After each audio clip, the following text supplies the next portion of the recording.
My wife invited her ex for dinner, humiliated, and compared me in front of him. But I disappeared. It happened in a quiet corner of Paris, inside our apartment, overlooking the Seine. The evening had begun like any other, with the golden light of the sunset slipping through the windows, the scent of roasted herbs filling the air. My wife had spent the day preparing dinner. She said it was a special occasion. I had no idea how right she was. When her ex arrived, the atmosphere shifted. I felt it immediately, that quiet tension that curls at the edge of civility. He was everything she used to admire. Polished, confident, the kind of man who walks into a room as if he owns the air everyone breathes. I sat across from them, trying to steady my heartbeat beneath the rhythm of clinking glasses and shallow laughter.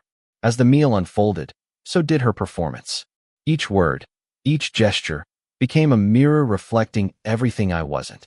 She compared, contrasted, and smiled as if unaware of how each sentence carved something out of me. It wasn't loud, it wasn't cruel, it was worse. It was elegant humiliation, dressed in charm. I realized then that this dinner wasn't about reconciliation or friendship. It was a test, a silent exhibition of power. She wanted to see if I would flinch, if I would shatter, if I would stay. But I didn't break. I simply watched.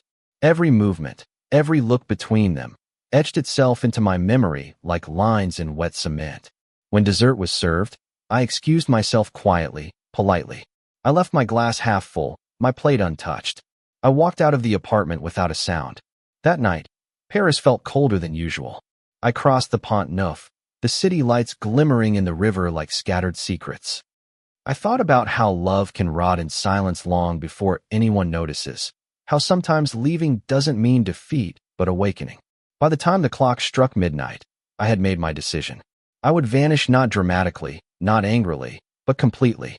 I left my phone in the trash bin near the station, my keys on the table of a cafe I used to visit.